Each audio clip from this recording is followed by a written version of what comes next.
Hello friends, welcome to our channel fun with phonics. कैसे हैं आप सब? आई होप फेस्टिव सीजन में सब बहुत मज़े कर रहे होंगे। सो फ्रेंड्स, सॉरी मैं कुछ दिन थोड़ा सा बिजी थी अपने पर्सनल रीजंस की वजह से, कुछ हेल्थ इश्यूज हो गए थे, बट हम फिर लौट आए हैं और आज है हमारी क्लास नंबर 53। सो फ्रेंड्स, आज हम डिस्कस करेंगे कुछ साइलेंट लेटर्स। अब आप बोलेंगे साइलेंट लेटर्स क्या होते हैं? सो फ्रेंड्स, साइलेंट लेटर्स वो होते हैं जो वर्ड में होते तो हैं, बट जब हम उन वर्ड्स को रीड करते हैं तो हम उनका साउंड नहीं पढ़ते हैं।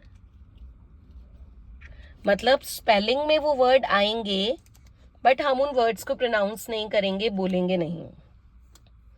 ठीक है? सो शुरू करते हैं। अल्फाबेटिकली हम शुरू करेंगे। So starts with B. Okay, so friends, B में जो साइलेंट बी में रूल्स होते हैं साइलेंट वर्ड के, वो होते हैं अगर बी एम के बाद आ रहा है तो वो साइलेंट रहेगा, और अगर टी से पहले आ रहा है तो वो साइलेंट रहेगा। मतलब ऐसा ज़रूरी नहीं है कि एम बी और टी आए, नहीं, एम के बाद में और टी से पहले अगर बी आ रहा है तो वो साइलेंट ही रहेगा। ये अलग अलग है फ्रेंड्स, दोनों। एम से पहले अलग है और एम के बाद में अलग चीज़ है और टी के पहले अलग चीज़ है। एम बी और टी मुश्किल ही कभी आते हैं। Exceptions friend, as you know, ये एक लैंग्वेज है तो एक्सेप्शंस हमेशा रहेंगे, बट जनरल जो रूल होता है वो यही होता है। ठीक है? For example, I am reading the words now.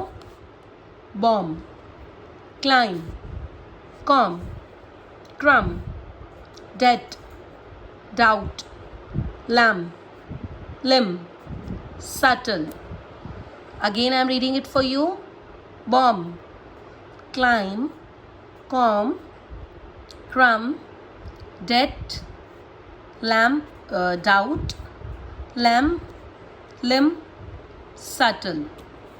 Got it? समझे?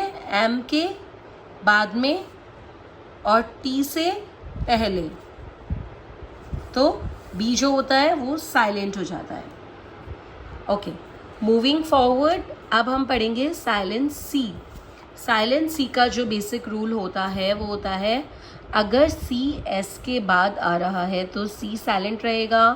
वो एक अपने आप में एक नॉर्मल रूल भी है फ्रेंड्स, क्योंकि जनरली दोनों का जो साउंड होता है वो स ही होता है।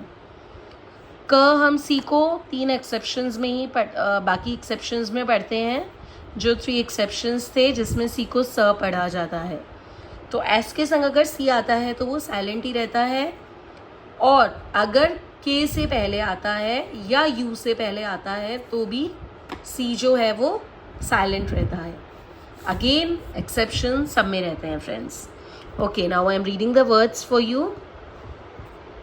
For example, conscious, conscious, crescent, descent, discipline, muscle, fascinate, descend, fluorescent, conscience, science.